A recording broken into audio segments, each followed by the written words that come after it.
The town of New Milton, as we know it, breathed life in 1888. Milton Parish, as it was known, was a relatively small village consisting of farms, the parish church of St Mary Magdalene. This is the church as we see it today. And also a couple of coaching inns, the Wheatsheaf and the George. Both buildings still survive. This is what both buildings look like today. The actual beginnings of Old Milton date back to Anglo-Saxon times. But up to the installation of the railway in the late 1880s, the population was less than 2,000 people. When the new railway station opened in 1888, it changed everything. This is the station as it looks today. From the humble village in the 1800s with less than 2,000 residents, the town grew to around 25,000 by 2011. So what caused this incredible growth into a successful and thriving town we know and love today? Well, it all started when in the 1880s the London and South Western Railway extended their line from Southampton to Bournemouth and Weymouth to cash in on the Victorian seaside holiday boom. Initially, this proved troublesome, as a series of landslips along the route caused several deaths during the construction of the line. Building of a local station began in 1886 and finished in 1888. From 1895, a new sub-post office opened at the far end of Station Road. This is the area where the original New Milton post office was situated. Run by a Mrs. Newhook, she decided to avoid confusion with the main post office in Milton Village, which was next to the Wheatsheaf Inn, seen here circled in red. Mrs. Newhook called her post office the New Milton Post Office.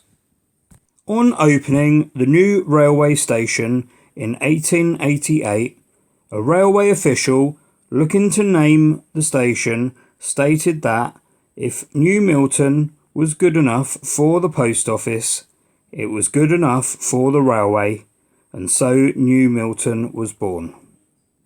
One of the founders of New Milton was a man named Hugh Wyeth. This is a rare photo of his house, which was situated at the crossroads on Station Road. This is what the area looks like today. Hugh had the foresight to see an amazing opportunity on the arrival of the railway. In the early 1900s, he built the Milton Hotel. The onward practice now sits on the land where the Milton Hotel once stood. He also built a hall used for concerts, meetings and dances.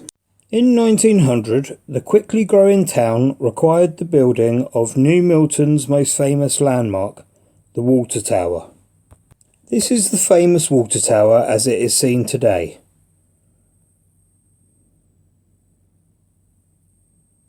In the early decades of New Milton's life, the first parade of shops was built on the west side of Station Road. There was a stationer, a bookshop, a grocer's, a chemist, and a branch of the Wiltshire and Dorset Bank. This is what the shops look like today.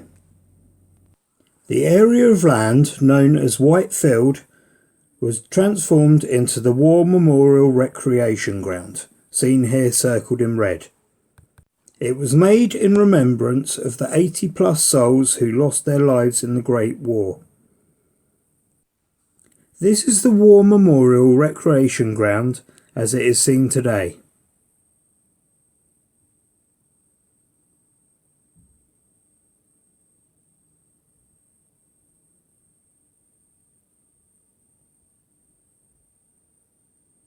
Later, a local resident, Mr. Matheson, gave the area of land to the north of the recreation ground, seen here circled in red, for the building of a bowling green and a tennis court. This is the bowling green and the tennis courts as it is seen today.